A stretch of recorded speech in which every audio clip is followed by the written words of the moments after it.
la matemática es subjetiva porque depende de lo que tú pienses, cómo es tu matemática. Pero la operatividad, el proceso racional de la matemática no depende de vos.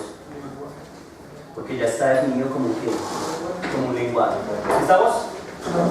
De esa forma respondo. Y espero haya dejado más dudas que respuestas. ¿Puedo seguir? Que ese es el juego de la teoría del conocimiento. Uno termina siendo todo, y entonces como el profesor tenía de moda hace como 30 videos atrás que no lo va a decir, todo es relativo. ¿Sí me entienden cómo es? Es relativo, es muy relativo, es muy relativo. Es muy relativo. Por eso es que la teoría del conocimiento es tan difícil, vuelvo y digo, porque cada objeto de estudio, o sea, el objeto de estudio puede ser cómo se conoce, ¿estamos? Pero eso depende de cada objeto que conoce, o sea, de cada ser que quiere adquirir o genera conocimiento. ¿Me hago entender? No es como la matemática, no es como la física, que la matemática le dice a usted espacio euclidiano, bla bla bla, seno cuadrado más coseno cuadrado es que uno, joder, vaya y pruébelo como quiera, volteelo como lo quiera, pero mientras esté ahí, eso es así. Joder, que usted tiene una manzana en la mano, la deja caer aquí, le cae, la deja caer allá, le cae. Suerte, pues eso ya está resuelto. Mientras que vaya a estudiar, por ejemplo, la visión de mi amiga, de mi amigo de matemáticas, la visión de los profesores por allá de matemáticas, del tipo ese que se para allá y dice, la topología dice, y entonces el espacio de Hilbert dice, ¿me entienden o no? Vaya a preguntarle a su profesor, o por ejemplo, qué chévere sería que un día estos manes de matemáticas, un día estos manes de física, que saben tanta física, se sienten y le digan a uno, hagan una reunión, y ustedes como estudiantes le digan, venga, profe, así por joder, ¿qué es matemática? Pues madre. Y entonces notará que cuando todos esos tipos que saben matemática y todos esos tipos que saben física responden, ustedes van a decir, changos. ¿Me entienden? Y entonces cuando uno cree estar muy seguro de lo que hace, pero cuando uno va a estas raíces fundamentales de las cosas, uno generalmente no sabe. Por ejemplo, cuando uno ya le enseña a la gente Newton, fuerzas, y uno le dice a la gente, bueno, ya, este man ya sabe el teorema de la energía, ya se conoce el lagrangiano, el hamiltoniano. Este man ya volea y uno le dice, venga, definamos fuerza. Pasan cosas peligrosas. ¿Me entienden cómo es? Porque la versión de fuerza, aunque es un principio normativo de las cosas, es muy subjetiva y es peligroso. ¿Sí estamos? Solo hay una definición que uno dice, bueno, es válida. La fuerza es un ente físico que modifica la cantidad de movimiento de un objeto. Lo que pasa es que usted alejando de la discusión anterior. ¿Vamos por otra discusión? No, lo que planteó antes sobre que Kant al inicio de eso trata de alguna manera axiomatizar y hasta demostrar o citar las bases o sentar las bases fundamentales para de alguna manera que todo el argumento, todo lo que plantea el libro se sostenga con esas bases. Yo pienso que más que propiamente axiomatizar esa parte, lo que trata el hombre es recoger de alguna manera lo que ya está dado en la misma época. Y lo que trata es luego enmarcarlo ya no desde un punto de vista subjetivista, porque yo, por ejemplo, yo lo que, leyendo el texto, como le decía inicialmente, no lo consideraría entre mis temas de libros. ¿Cómo? No lo consideraría. No está en el top 10, no quedó en el top 10 después de la lectura. Aunque es muy bueno, aunque no le parece muy interesante, pero no lo consideraría. Lo volvería a leer 1000 veces, no tampoco. Sí.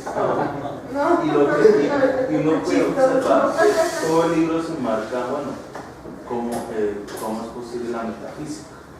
Y yo lo que puedo asegurar, no sé cuánto me amparo, es que el tipo Hanson de Moreno trata de tumbar 2000 años de metafísica existente. Lo que trata es abarcar la metafísica, ya no como la abarcaron muchos años anteriores, sino de la propia ciencia. Lo que hace es recoger todo ese tipo de cosas para construir eso. Yo, por ejemplo, no sé, al final yo no creo que nunca llegue a contestar. No, al final pasarán cosas. Pero nunca llegué, de ver el libro, no ser equivocado, yo nunca llego a responder, bueno, cómo... No llegó a concluir, tal vez. Porque es que yo creo que, yo estoy de acuerdo con vos en una cosa, y es, y como a todos, cuando leímos a Descartes fue lindo. Es que el hombre haya concluido, Pues difícilmente. Es más, y me parece interesante, no sé si lo podemos hacer. Ah, este man es puro de... ¿Qué estos con este racionalista? Porque toma algo que creó Descartes en el libro. Ustedes no sé si recuerdan que que propuso el conocimiento, se derrumbar el edificio, no sé qué, y nuevamente Kant también maneja, maneja la misma idea, ¿no? Pues para construir conocimiento, se lo mismo con el edificio, pero en ese caso le da mucho más prioridad a la parte personalista. Entonces dicen, no, si la experiencia es importante. La pone en juego, la pone ahí.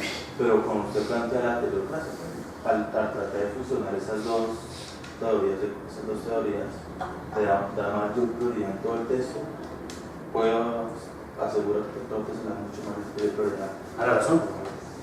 Claro, y es que de hecho el título no es al azar, ¿no? El título elegido no es al azar, o sea, el título elegido es el que es mi hermano, estabas inspirado, llegó tu momento. Pues bueno, para complementar un poco lo que dice el compañero, pues a medida de poco que he leído, todo lo que digamos tiene que ver con una estructuración científica, ya sea de una ciencia o para como tal constituirse, siempre ha requerido que coger lo que ya se ha hecho durante años pasados y volverlo a retomar y a unificar todo. Lo que pues yo no me he podido leer bien todo el resumen de la crítica de la razón pura, pero escuchando lo que habla la razón ¿Práctica? son muy similares, tienen sus esbozos muy diferentes, pero mantienen un mismo centro, que es organizar como tal la ciencia que está generando Kant, y lo que hace es eso, intentar derrumbar, y lo que hacía Descartes también dice lo mismo, o sea, intenta derrumbar, pero hay cosas que no se pueden derrumbar, hay pilares que no se pueden derrumbar.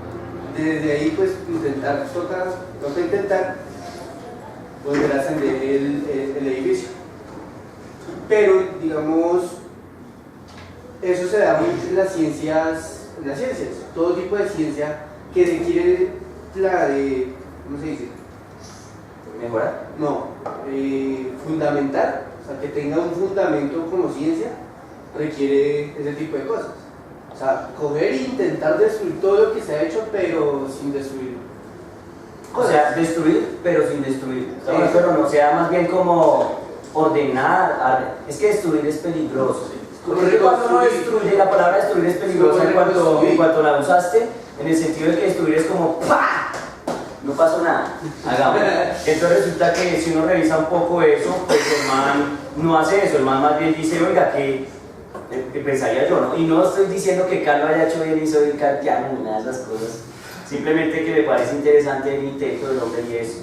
Si ven eso, oiga, qué vaina, hay un desorden ahí de cosas, de ideas, unas por un lado, las otras por el otro, tal vez unas contrapuestas a las otras, oiga, voy a tratar de ordenarlas y mirar qué puedo lograr con eso, o sea, aceptando verdaderas unas o aceptando verdaderas las otras, y ahí se va el juego.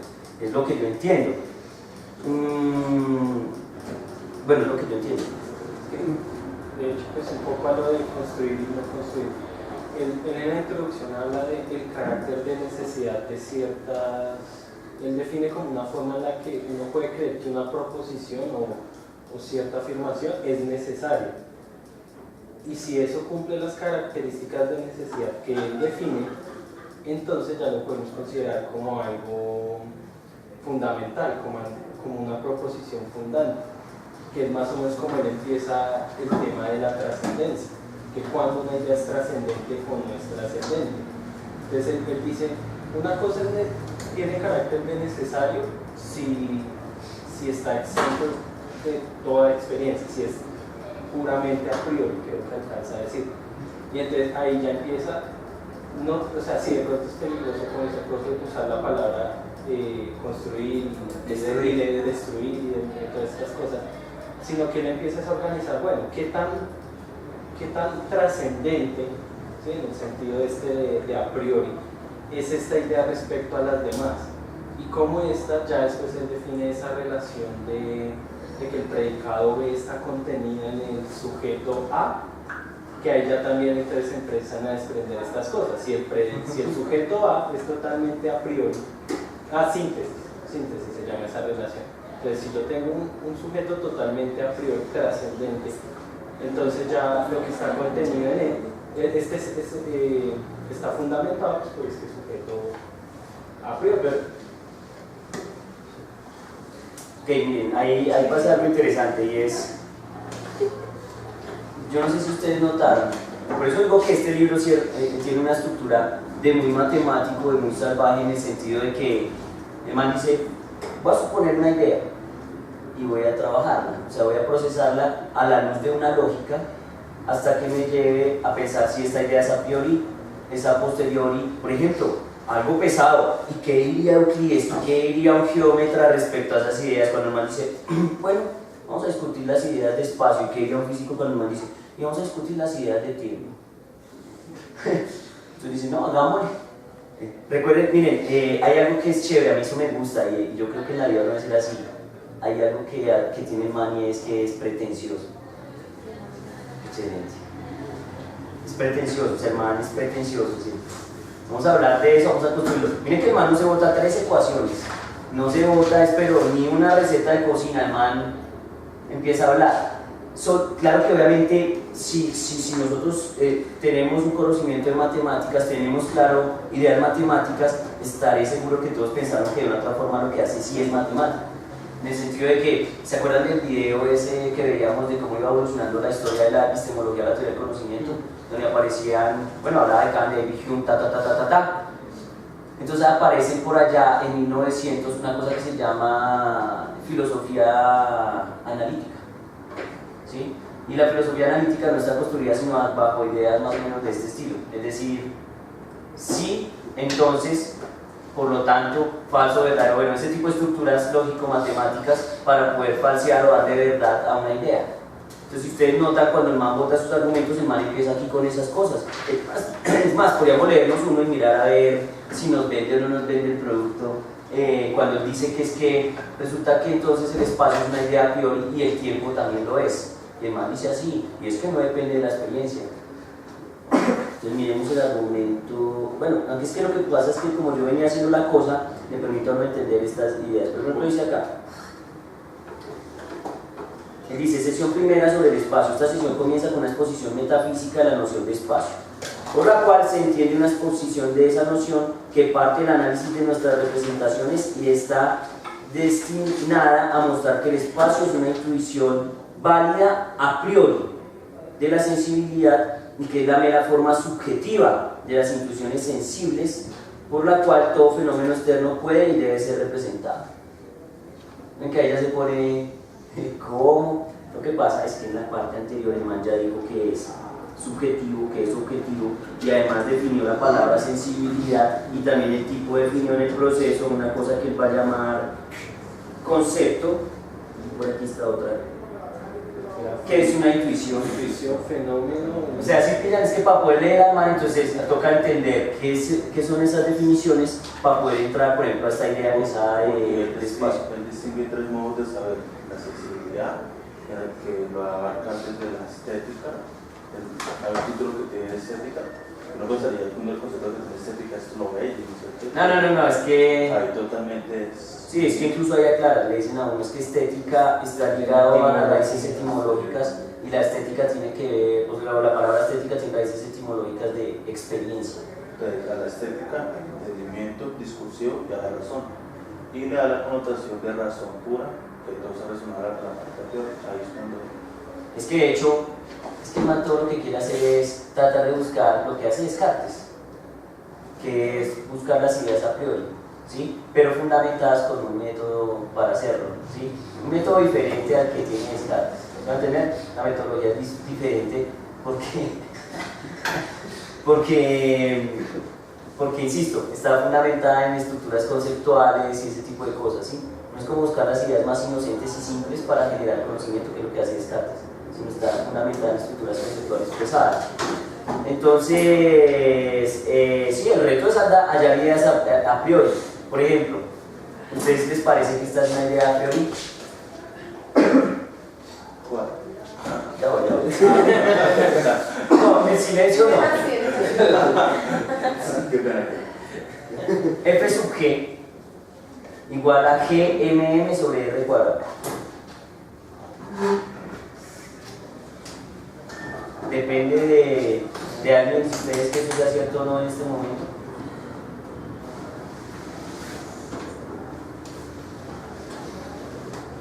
No sé. Entonces surgió como de la experiencia, o sea, como que lo venía, sí, o sea, pero era esa fuerza de la verdad, que una idea. Pero sí, yo estoy de acuerdo. Entonces ¿qué dice Kant? El man dice, hey, joder, existe una idea que es F sub G igual a GMM sobre R cuadrado. ¡Pa! Entonces en este momento le botan esa idea a la gente y la gente dice, amén. ¿Estamos? Pero obviamente para generar esa estructura de conocimiento tuvo que haber en algún momento una experiencia. Entonces man dice, la experiencia nos generó esa que es ese conocimiento y luego nosotros lo asumimos, o sea, como una idea a priori. Ahora es a priori, particularmente. ¿Necesitan ponerse a desgastarse con eso o ya lo asumen como a priori? Esperen, Tacho, yo no estoy diciendo que sea cierto. Entonces, ¿qué estoy diciendo? Que el objetivo del man es generar ideas como esa idea y tratar de decir que después de que esa idea sea asumido como verdadera, entonces ya lo es y ya no requiere volver a la experiencia. Entonces se convierte en una idea que, a priori, que es lo que yo decía en el video pasado, una especie de ley. ¿Me van a entender? Que no depende de usted, que ya no depende de lo que usted esté pensando, que ya no depende de nada. Alguien ya la experimentó, ya la jugamos, ya la tal, ya la tenemos, ¿es dónde? Acá, como a priori, es lo que entiendo, puede ser que yo esté equivocado. Entonces la denomina como ley y le funciona el juego. ¿Aló? ¿Se van a entender?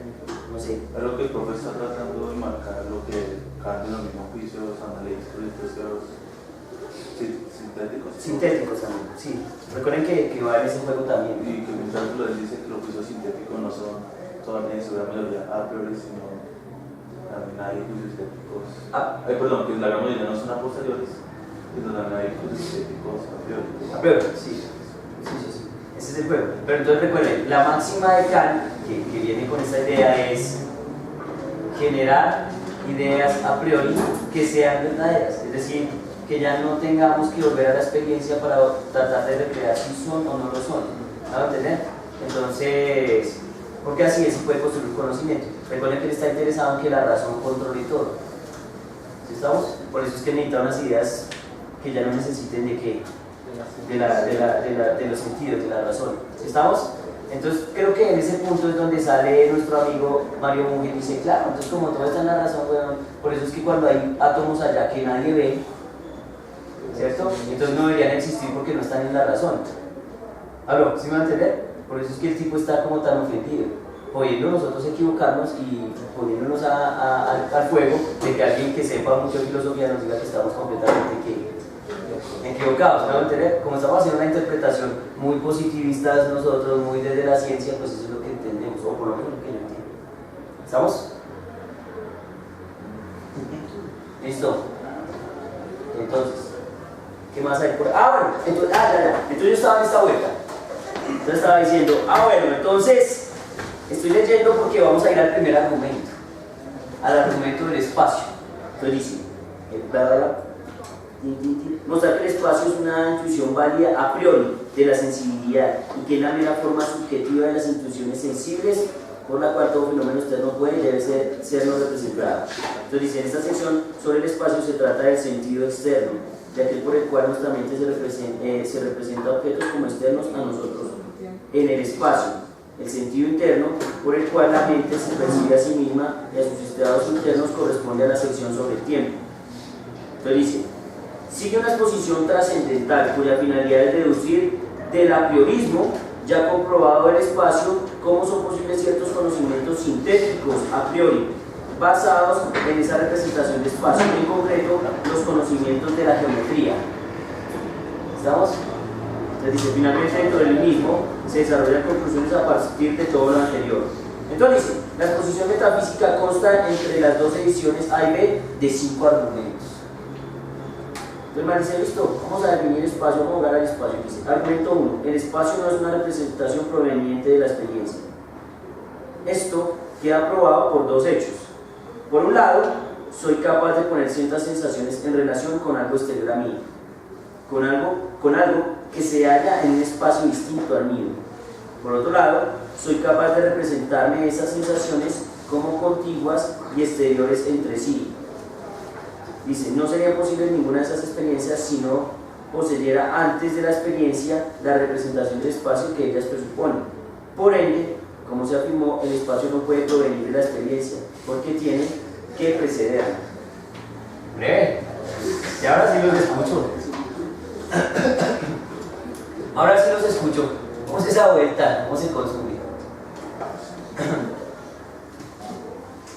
Digamos, el ento del libro maneja un método para el cuento digamos, él coge un concepto que no tiene ciertas ideas en la experiencia. El ejemplo, pues, el espacio. De hecho, el argumento habla, digamos, de los objetos, que un objeto no puede, pues bueno, objeto palpable, que uno puede definir como la dureza, el color, todas estas cosas. Y él dice, bueno, cojamos ese concepto y empecemos a quitar todo eso que nos dan los sentidos. Entonces ahí está la dureza, el color, todas esas cosas. Y quedémonos solo con lo que no depende de los sentidos. Y él habla de la extensión. Entonces, yo lo entendí como el espacio que ocupa un objeto. La extensión, sí. Entonces, algo así pasa cuando él habla de estas ideas a priori del espacio. Eso es muy aristotélico. Porque recuérdense que Aristóteles es de los primeros que trabaja estas ideas que estamos discutiendo acá, que no es... O sea, cuando Aristóteles habla de que ya Platón, hay como dos cosas, lo que uno ve y lo que es la esencia del objeto.